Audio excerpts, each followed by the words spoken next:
Seminário Avaliativo da disciplina Língua Portuguesa 2. Somos a equipe da cidade de Coronel Murta, composto pelas alunas Josiane, Andréa, Eliana, Jane e Sayonara.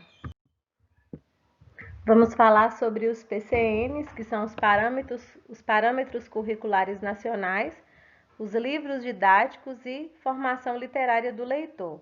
Os PCNs, que são os parâmetros curriculares nacionais, é uma base desenvolvida pelo governo federal, na qual educadores encontram referências para preparar suas aulas em todas as disciplinas e séries escolares. O que se observa nos PCNs é a ênfase no estudo da língua portuguesa, com uma finalidade bem definida, que é alcançar a fluência comunicativa a partir da compreensão das estruturas específicas dos gêneros discursivos e de seu fundamento social. Parâmetros curriculares nacionais. O primeiro elemento dessa tríade é o aluno. Ele é o sujeito da ação de aprender. É aquele que age sobre o objeto de conhecimento.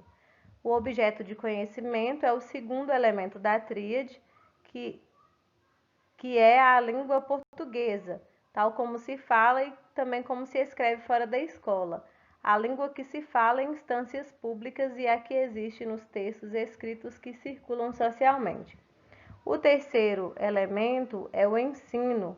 É neste enfoque teórico, concebido com a prática educacional, que organiza a mediação entre sujeito e objeto do conhecimento.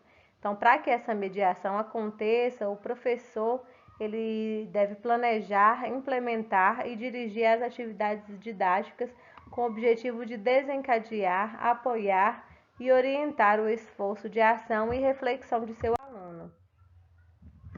PCNs na língua portuguesa. A primeira parte faz uma breve apresentação da área e define as linhas gerais da proposta. Aborda questões relativas à natureza e às características da área, suas implicações para a aprendizagem e seus desdobramentos no ensino. Apresenta os objetivos gerais de língua portuguesa, a partir dos quais são apontados os conteúdos relacionados à língua oral, à língua escrita, à análise e à reflexão sobre a língua. O último tópico desta parte apresenta e fundamenta os critérios de avaliação para o ensino fundamental.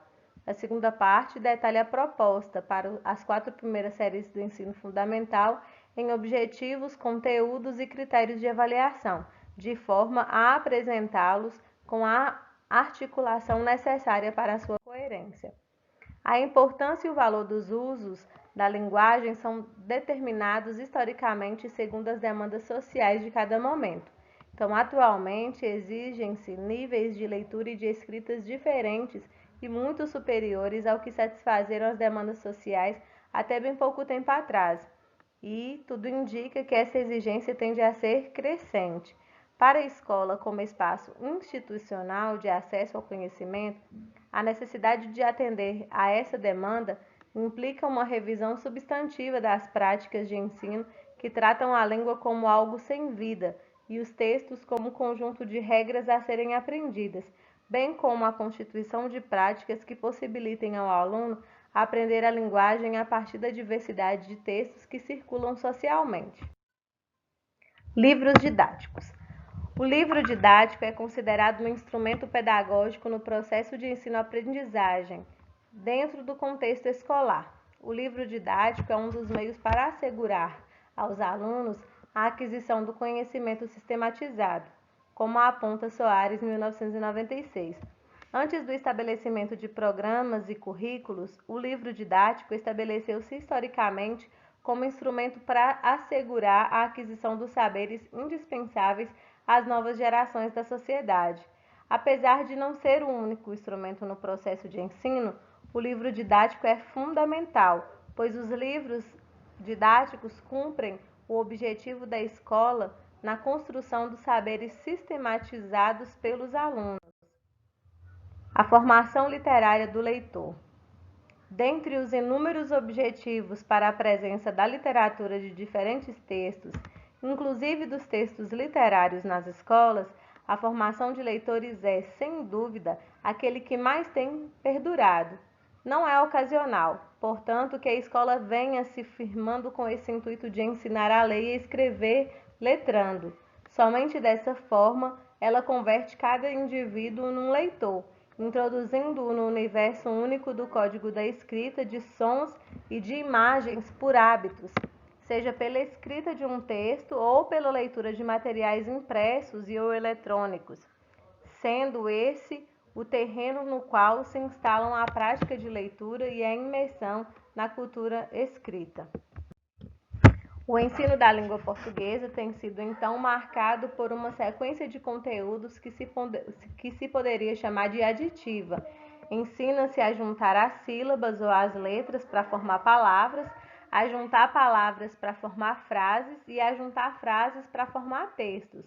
O gosto pela leitura não está relacionado apenas aos modelos teóricos que são pré-estabelecidos pelas instituições de ensino.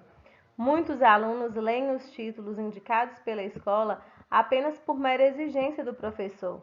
Entretanto, fora dessa esfera, muitos fazem leituras literárias de forma mais livre e por indicação de amigos, familiares e até mesmo por influência da mídia.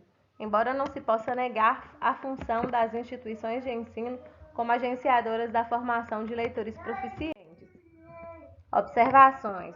O artigo ressalta que culpar o professor ou o ensino de língua portuguesa, atitudes mais comuns diante dos fracos resultados obtidos pelas escolas brasileiras, parece um caminho fácil para justificar o fracasso escolar. As pesquisas realizadas nas escolas de Goiânia podem ser usadas como diagnóstico de uma prática docente presa ao esquematismo, pragmatismo e tecnicismo, presentes também nos PCNs e nos LDs.